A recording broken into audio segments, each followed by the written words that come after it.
Is the Kawasaki 112 any good right off the showroom? We're going to test that in this video on the dyno.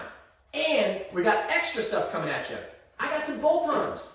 vforce reed system. We're going to bolt that on the bike and show you what it does.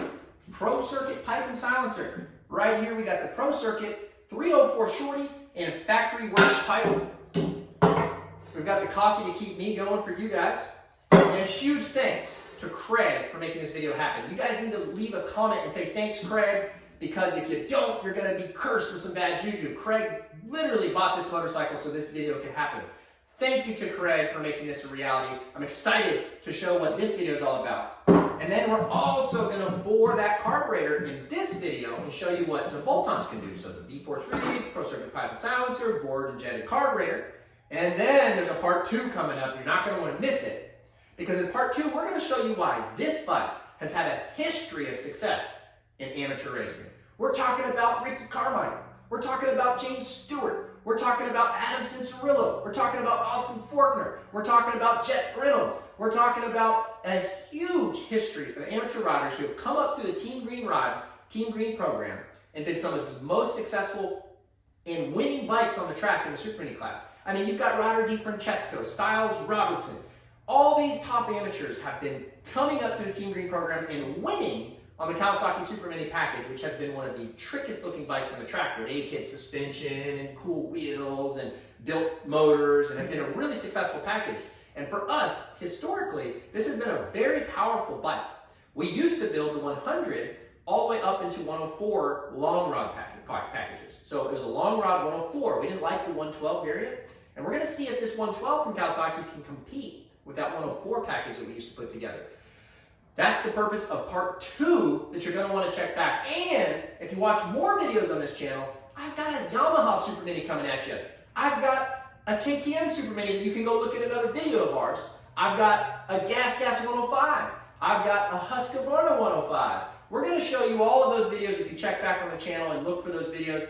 We've got everything you could want to see where these bikes can stack up so you can make better decisions. Or maybe you'll find out that it doesn't really matter what color you ride as long as you work with a good engine builder.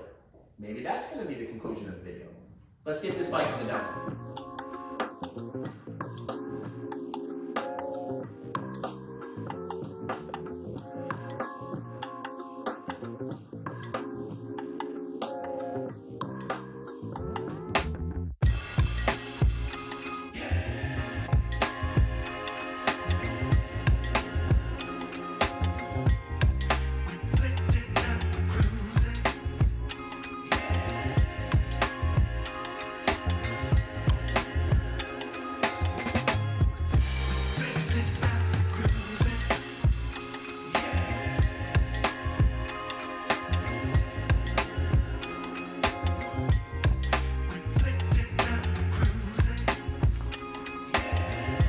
All loaded up, ready to go on the dyno. She's got brake-in and gas in her. That means 16:1 oil ratio, so it smokes a lot, and it runs a little too lean off the pilot and early part of the needle.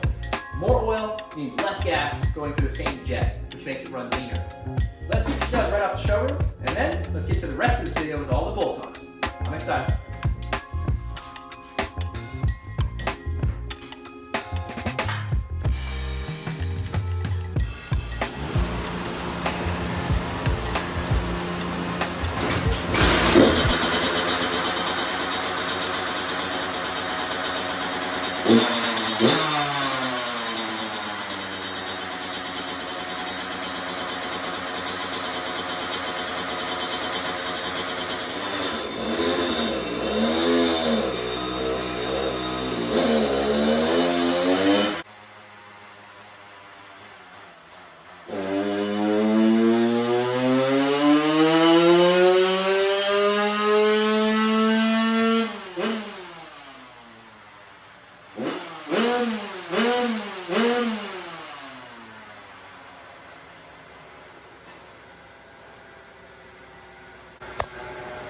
Third gear pull done and dusted.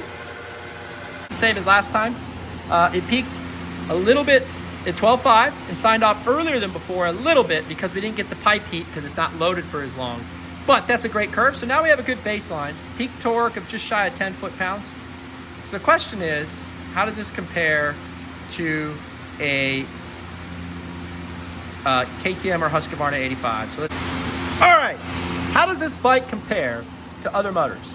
Well, in green is a KTM 85, all stock, brand new, off the showroom. And in red is the Kawasaki. I know it's reversed in color, sorry. Red is the Kawasaki 112. So interestingly, on this chart, for whatever reason, it's not making the bottom. It's making similar peak horsepower, but it over revs more. Now this is a really good 85, although I say really good. I mean, we've had some make a little more horsepower, but you can see that the bottom end of this KTM is just amazing for an 85. So this Kawasaki, even as a 112, is currently behind the 8-ball. Why is that? Well, hard to say for sure. We're gonna get support work, carb work, pipe work, all that stuff in on here for you. But the power valve design is so much better on the KTM, and it's a more modern cylinder. So this completely obliterates the old adage that bigger is better. Bigger is not better if it's not built right. So that's what we're gonna try to show you. Let's do some bolt-ons next. All right, let's do a silencer swap. People tell me all the time, oh man, I read shorter silencers make less top end and long ones make more top end. Man, dyno doesn't agree. We tested every silencer of every length on all sorts of bikes, and really what you find is the outlet size is important. Sometimes the length matters. Sometimes the length will just ruin the horsepower, one longer or shorter. But ultimately, the silencer usually does very little. Now, I don't have this rubber boot on. I took it off because I've already done all this testing and shot this video, and now I need to redo it. So this makes the swap quicker and easier, but there should be a rubber boot that goes there so this is not rattling and not leaking right there. So we're going to swap this silencer out. Stock pipe Pro Circuit silencer, and show you what that does. And then, and then I'm going to swap the pipe real quick. So let's get to it. I'm put the gloves. Or just press the towel. All right. Voila. I'm not going to even install the grommets because we're going to really quickly swap this out, do the dyno, and then we'll put the pipe on.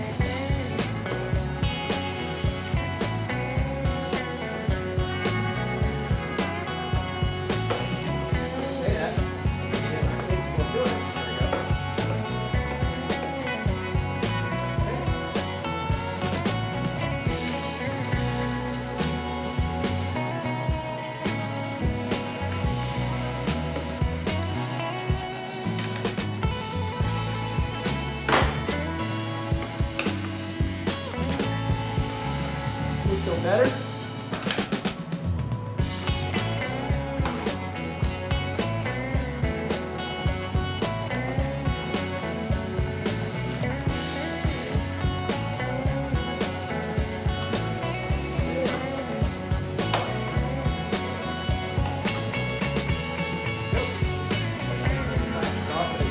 Mess up. Real quick swap by just the silencer swap. See what kind of power change the silencer makes. Shouldn't do much. And then we'll move over to the full pipe.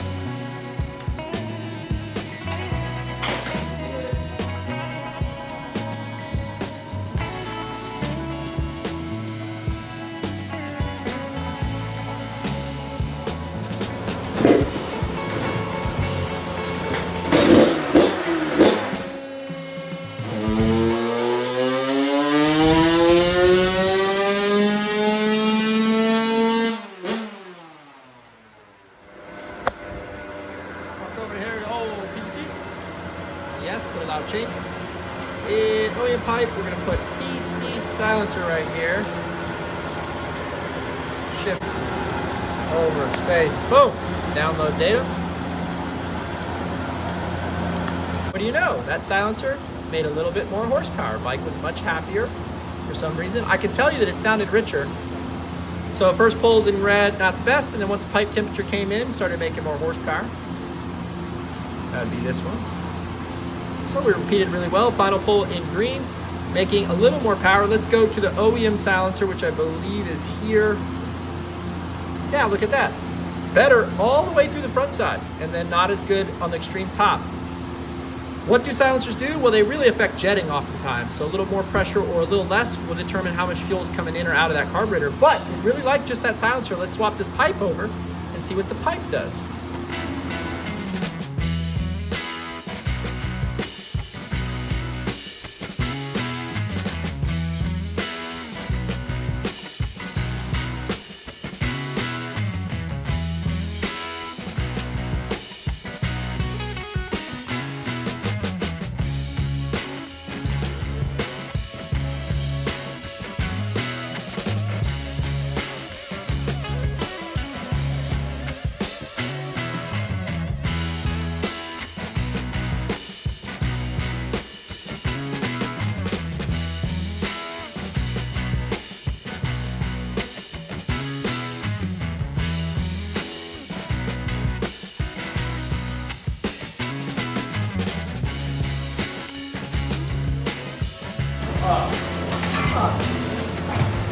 the oven.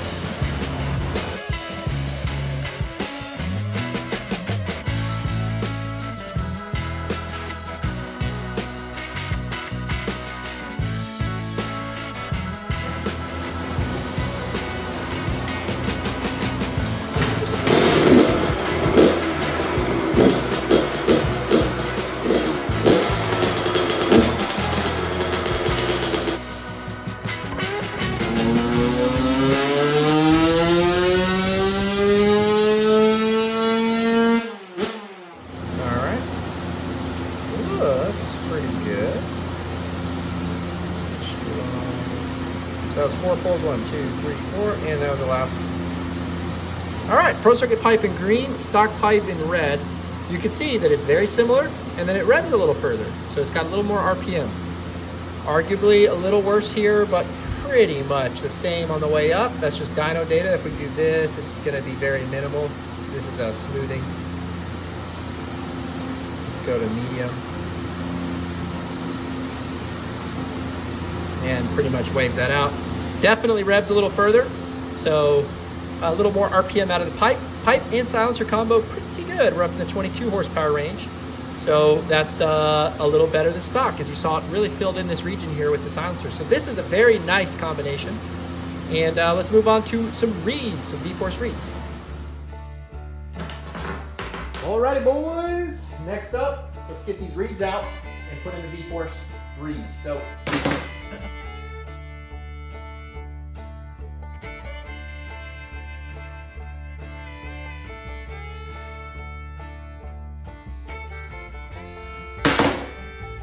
So she's off. Let's see if we can get this out. So those are gonna have to be cut off.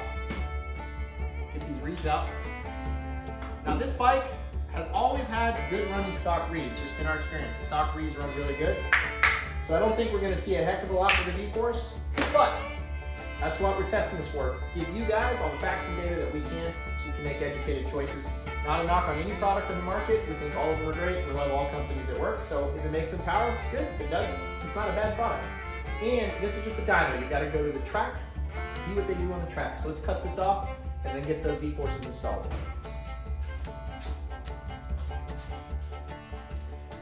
Alrighty, I have cut with the hacksaw and the little supplied washer that they have. So you don't damage the sealing surface here.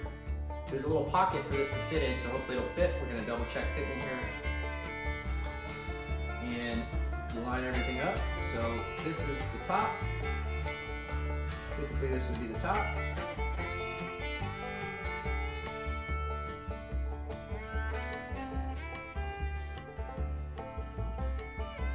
Okay, goes in nice and snug, holes line up. Everything looks good. So this is good. Now there's 2 gaskets here. Alrighty, I'm gonna go with double gaskets. Gasket here, gasket there. These bolts are a little bit short like this, but I think there's just enough room and we'll get it installed. So let's give that a go.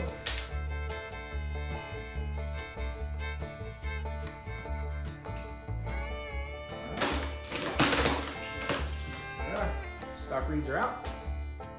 Single simple 2 reed design with backer plates. Let's get it on the dyno. vforce!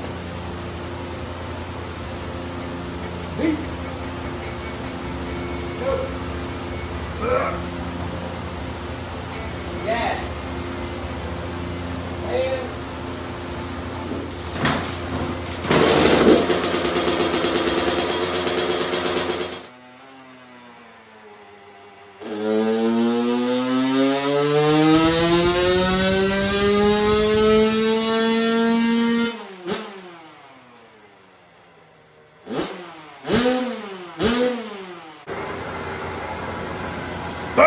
look at that. Nice power gain.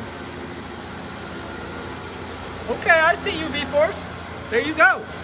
vforce, probably, let me find the Pro Circuit pipe. 1, 2, 3, 4, that one.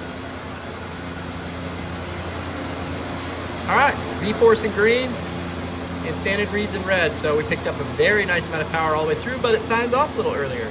You know what that tells me? It probably richened up the jetting just a hair with the reed change. That means we might have to lean the jetting just a hair and get this over-rev back. Next up, let's bore this carburetor out.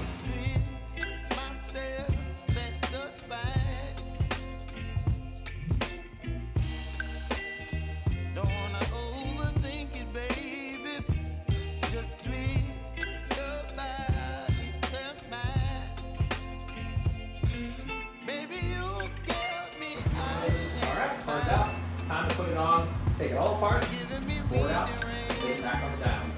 Alrighty, get this carb bore going. Got this all chucked up, lined up. First pass, take a nice little skim pass here, and get this bore started for this KX112. Can't wait to get it back on the dyno and show you guys what we are going to do in the power department there. And then off comes the cylinder and head. Oh, so pretty. Almost done. Need to get the other side done and put it back on the bike. Ooh, upcoming in another video. Uh-oh, what is that? YZ105 Super Mini. Well, how about this bad boy? Uh-oh, what is that? Aluminum frame. TM112. How good do you think this bike's gonna be, guys? Also coming up in another video. All right, going back at it. Here's this board carb. Got it all done. And we taper our carbs, and the goal is to maintain velocity at maximum rate through the carburetor. If you don't taper them, you're gonna have to change the jets about 10 numbers. That's from like say a 145 to a 155. But with a taper, we maintain typically almost the same size jets. In this case, I'm gonna go up 2 sizes just for safety on our first run and then jet it from there. So this is a 152, comes stock with a 148, and then we've gone up 1 size in the Pilot to a 45 from a 42. So we're just getting a little safety, and then we'll get jetted back down once we get it done and on the dyno. Carb back on the bike. Okay, so all we gotta do now is dyno it. I'm not gonna put all the bolts in the plastic because after this, cylinder and head's coming off, but I will put the seat, side panels are back on so that all the airflow characteristics are the same. So let's fire this bad boy up, see what kind of power she makes with a board carburetor. Hopefully she fires up. That's on, fan on.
Okay, just pulled up these charts for you guys. Board carburetor in green, vforce reads Pro Circuit Pipe and Silencer. Yellow, vforce reads Pro Circuit Pipe and Silencer, stock carburetor. Okay, so we picked up some really nice power and over rev with this board carb. Nothing crazy, but it's better. And then look where we started out today at. This is the red line. That's where we started today at. That was everything standard. So really nice gains coming along here. This is probably not the best of the standard runs we got in red. I'll have to go find it again, but I think that's what we've been comparing against. So excellent, excellent gains. We got torque bottom to top. We got more horsepower. Everything's starting to come along really, really well. So pretty impressed. Let's keep going and get this cylinder head off. Leave a comment below in the comments if you think I can go from about 23 horsepower right here. It's about we're at 2290, 23-ish horsepower. Do you think we can get 28? Just the port and headwork? That'd be massive. I mean, think about it. That'd be 20%. Do you think we can do that? Well, leave a comment below and we're going to get this off and you're going to check back in video number 2 for a port job and headwork. Check out what kind of gains that gets. Thanks for watching. I'm Derek Harris at HP Race Development and I will see you guys next time.